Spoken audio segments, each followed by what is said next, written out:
Good morning. Macroeconomics class,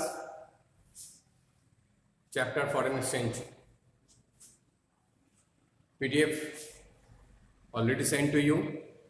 Open it and take the class. Topic: demand for foreign exchange. Open the PDF file.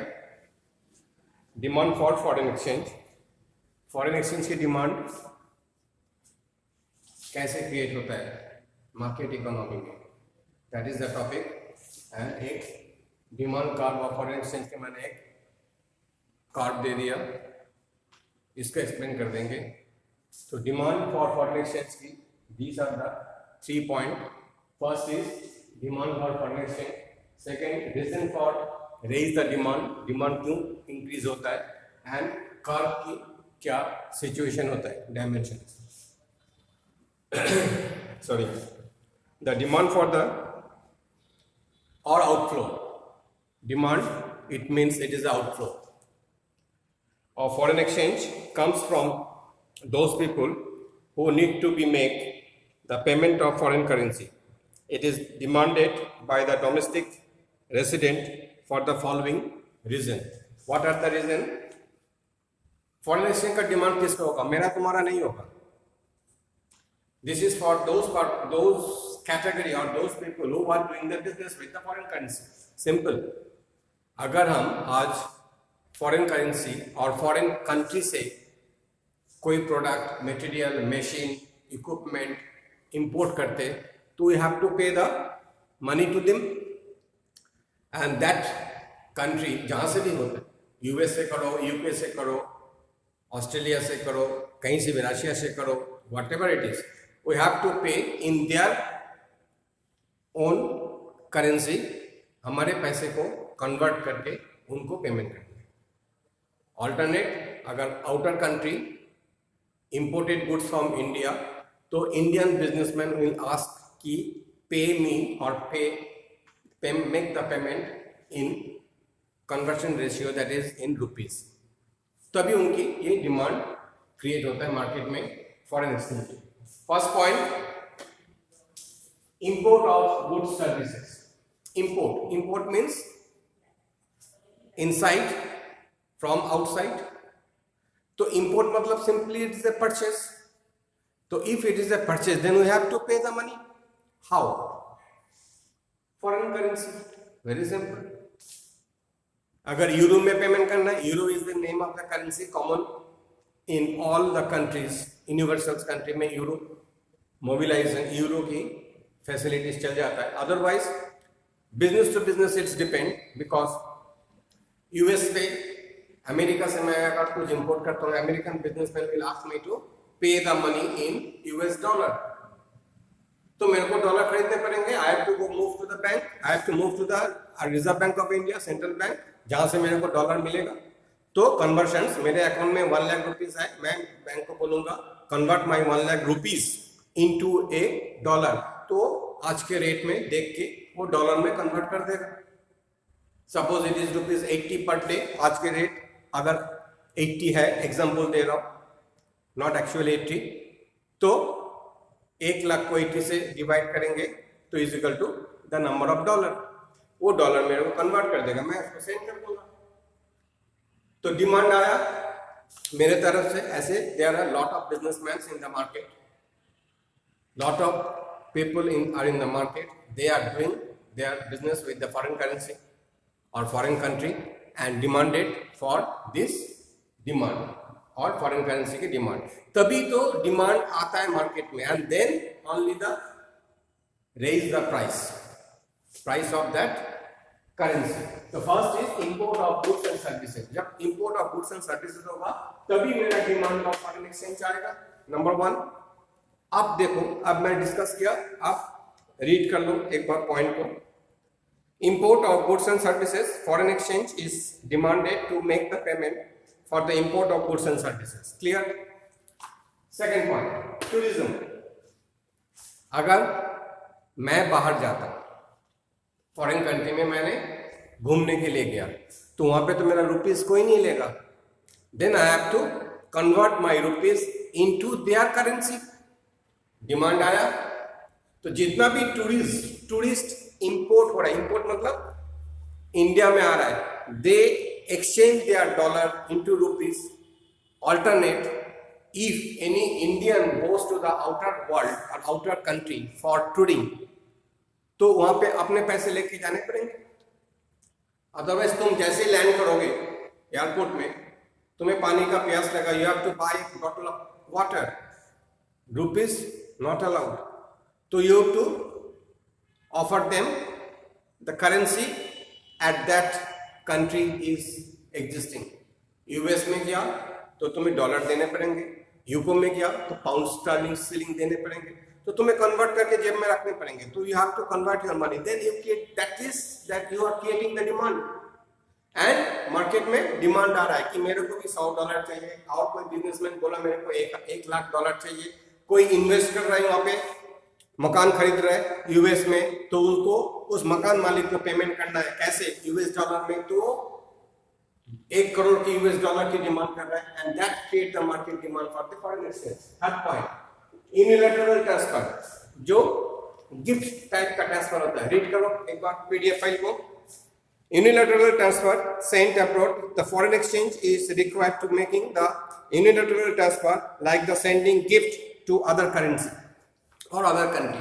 तुम्हारे uncle is living at UK और USA, तुम्हें उनको एक gift देना है, monetary gift देना है, kind में दोगे तो you can buy in your own country and send it by courier, no problem. But if you gift them with in currency, अगर तुम पैसे से गिफ्ट देना चाहोगे तो तुम्हें कन्वर्ट करने पड़ेंगे उस पैसे को, अदरवाइज उनको पैसे जाएगा ही नहीं। रुपीज लेके वो क्या करेगा, he is sitting at US और यूके, तो उनके पास रुपीज का कोई वैल्यू नहीं है, तो कन्वर्ट करके तुम्हें भेजने पड़ेंगे। That is the unilateral transfer. The third point is unilateral transfer means any type of gift in terms of money. You have to buy the dollar, pound, shilling, जो भी है, जिस कंट्री में तुम भेज रहे हो उस कंट्री की करेंसी को तुम्हें परचेस करने पड़ेंगे, and then it is transfer, bank to bank transfer करोगे, उनके पास चला जाएगा। That is fourth, purchase of asset. अभी मैंने बोला मैं परचेस कर रहा हूँ यूएस में एक मकान, एसेट परचेस कर रहा हूँ, यूएस में एक कार परचेस कर रहा हूँ, यूके में एक कार परचेस कर रहा हूँ, तो मेरे को कैसे उस कार डीलर को या उस मकान मालिक को, इस हाउस ओनर को मेरे को कैसे पेमेंट करना है, उनकी करेंसी में पेमेंट करने पड़ेंगे। तो मेरे को डिमांड आ रहा है, ये आस्किंग कि यस यू सेंड मी $50,000 और इन टर्म्स ऑफ डॉलर, तो I have to move to the bank, I have to move to the central bank कि मेरे को $50,000 कन्वर्ट कीजिए, मेरे अकाउंट में पैसे पड़ा हुआ है उसको डॉलर में कन्वर्ट कीजिए और इस अकाउंट में ट्रांसफर कर दीजिए। तो डायरेक्ट कन्वर्शन करेगा, कन्वर्ट करने के लिए रेट लेगा, अगर उसमें मेरा पूरा पैसा है तो पूरे पैसे को एडजस्ट करेगा एंड देन ट्रांसफर इट। तो if it is the purchase of asset then how to we create the demand of foreign currency. Last the speculation. What is speculation? Forecasting. जैसे वेदर डिपार्टमेंट फोरकास्ट करता है कि 3 दिन बाद बारिश आएगा, परसों अर्थक्वेक आने का चांसेस है, स्पेकुलेशन मार्केट। शेयर मार्केट में स्पेकुलेशन बहुत चलता है, कोई भी शेयर 3 दिन बाद इंक्रीज होने का, शेयर वैल्यू इंक्रीज होने का चांसेस है। क्यों? डायरेक्टर चेंज हुआ है, क्यों? उन्होंने कुछ एक्स्ट्रा ऑर्डर मिला बाहर आउटर कंट्री से, तो ऑर्डर मिलेगा तो उनकी प्रोडक्शन बढ़ेगा तो मुनाफा बढ़ेगा, मुनाफा मतलब प्रॉफिट बढ़ेगा तो शेयर मार्केट में शेयर्स बढ़ेगा। तो that is the speculation, means forecasting. Speculation हो रहा है कि डॉलर के प्राइस आगे बढ़ सकता है, स्पेकुलेशन हो रहा है गोल्ड की प्राइस दिवाली तक, आज जैसे 48,000 आज का 10 ग्राम का रेट है, इन एंड अराउंड दिवाली में ही 55 हो जाएगा। तो स्पेकुलेशन आ रहा है कि मैं सोच रहा हूँ, स्पेकुलेशन मेरा गलत भी हो सकता है, राइट भी हो सकता है। Speculation is speculation, it is a nothing, it is a lottery और it is a gambling, no problem. तो स्पेकुलेशन कर रहा हूँ कि डॉलर के प्राइस हाई होगा, अभी परचेस करके रख दो, क्योंकि उस टाइम में मैं जब भेजूंगा तो हो सकता है वो 80 रुपीज पर $1 हो गया। आज मार्केट में 76 रुपीज पर $1 है, ₹4 का मैं सेविंग कर लूंगा, आज मैं डॉलर खरीद के रख दूंगा, उस दिन मैं भेज दूंगा। तो दैट इज द स्पेकुलेशन। तो स्पेकुलेशन के हिसाब से भी डिमांड इंक्रीज होता है। मैं रीड कर रहा हूं एक बार, गो थ्रू। स्पेकुलेशन में क्या बोल रहा है? The demand for the foreign exchange arises when the people wants to make gain from appreciation of the currency. ऐसे तो मार्केट में 6 रुपये किलो हो ही रहा है, मतलब कंटिन्यूसली हो रहा है। आज मैं परचेस करके रख दिया 76 रुपीज $1 के लिए, 1 महीना बाद 80 हो गया, बेच दिया, 4 रुपए का प्रॉफिट। तो ऐसे करके मार्केट में investor, purchaser, businessman, speculation market सारे डिमांड को, इस डिमांड को क्रिएट करता है एंड मार्केट में डॉलर की प्राइस हाई लो चलते रहता है। तो अगर हम इस टॉपिक को कंप्लीट करें, the demand for foreign exchange, there are 5 topic, the import of the goods, tourism, unilateral transfer, purchase of asset and speculation market. इन 5 पॉइंट को डिस्कस करेंगे। How the demand for foreign currency. Next point, reason for raising demand. अब ये demand increase क्यों होता है, decrease क्यों होता है, उसकी क्या रीजन है। Go through the PDF.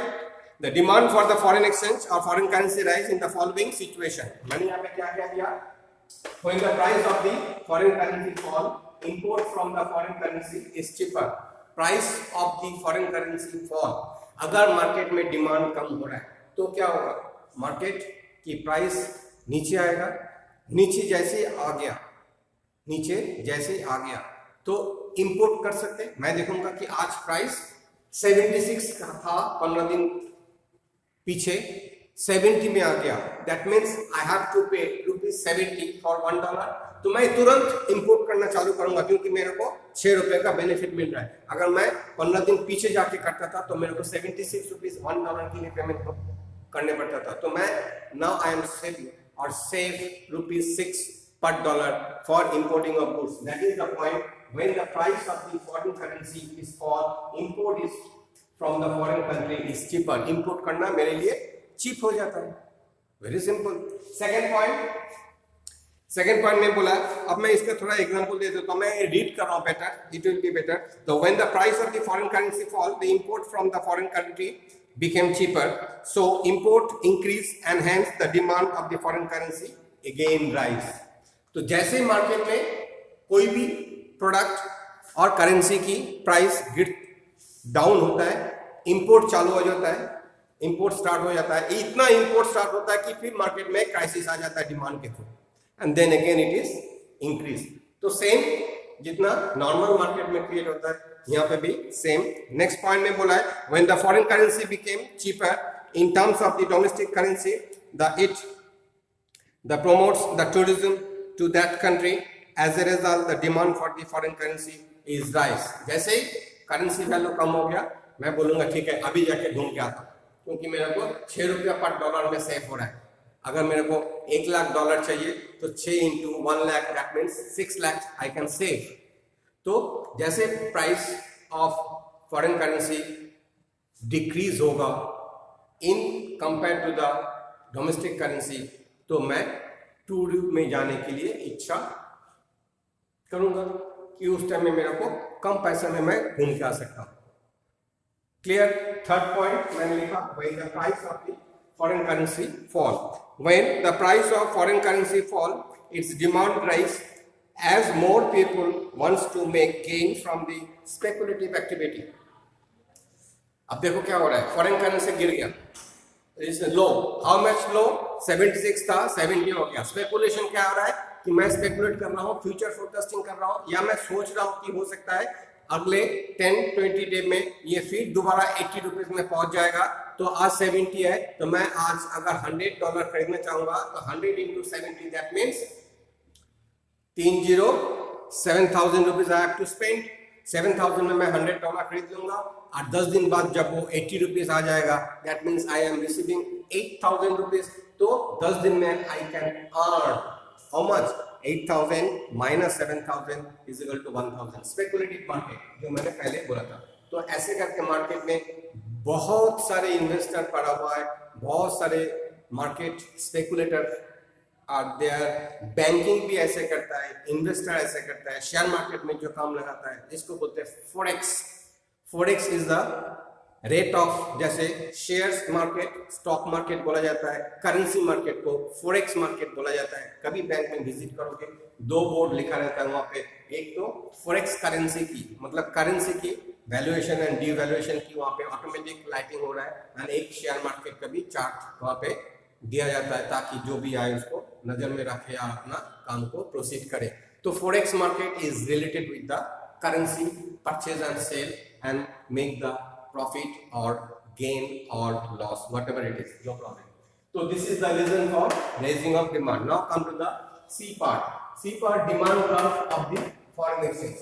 Just note it down. The curve is a very important. Microeconomics में class 11 में हम लोग always सारे curve के through define किया, वही चीज यहाँ पे दो तीन आएगा। One of them this, यहाँ पे मैंने क्या किया, is a y axis, x axis is a demand curve D and B. Now the point this side में rate of foreign exchange dollar in terms of rupees. तो rate of foreign exchange dollar in terms of rupees, rupees का value O से लेके R1 था, तब मतलब lower जब R1 से लेके R2 में इस गैप जब हो गया तब देखो यहाँ पे जब R1 था my demand of demand curve में OQ1 is my demand, when the dollar is increased to OR1 से लेके OR2, then my demand is decreased from OQ1 से लेके OQ2 is the definition of demand curve of foreign exchange. मैं एक बार read भी कर देता हूँ, तुम लोगों को समझ में आ जाएगा। बाकी इस चार्ट को देखने से it is automatically identified. Demand curve of the foreign exchange slope downwards always. Demand curve foreign exchange always slope downward होगा, क्योंकि when the rate is high demand is low, when the rate is low demand, देखो इस card को यहाँ पे ले गया तो OQ1 when the price is OR1 demand is OQ1 when the price is OR2 the demand is OQ2 तो कम हो गया, तो this is the gap and this is the gap and this is the gap of raising price of dollar or decreasing the price of dollar. मैं जैसे read कर रहा हूँ, तुरंत ग्राफ बना के इसको फॉलो करो। Demand for the foreign exchange US dollar and rate of foreign exchange are shown on the x axis and y axis respectively. The negatively slope, negatively मतलब जो downward slope होता है उसको, this is the downward slope, is called the negatively slope of the demand curve. DD shows that the more foreign exchange OQ1 more foreign exchange, यहाँ पे मैंने demand of the foreign exchange बोला in terms of dollar, more foreign exchange मतलब OQ1 अगर foreign exchange होगा तब मेरा demand कितना होगा OR1, यहाँ तक इतना प्रोडक्ट मैं मंगाऊंगा। When the foreign exchange rate is OQ1 से डिक्रीज होके OQ2 में आ जाएगा, then I will go to jump, मैं फिर यहाँ से लेके यहाँ तक की प्रोडक्ट मंगाऊंगा। तो these are smaller than this part, that is the proof that when the currency value is high demand is low, when the currency value is low demand is high। वही यहाँ पे graphically explain किया। DD shows that the more foreign exchange OQ1 is demanded at a low rate of exchange, that is OR1, whereas the demand for the US dollar fall in OQ2 when the exchange rate raised to OR2। जैसे raise हो जाएगा मेरा demand कम होगा, जैसे fall हो जाएगा मेरा demand increase हो जाएगा। That's it. तो this is the part of demand for the foreign exchange. Next I am coming for the supply of foreign exchange. Thank you.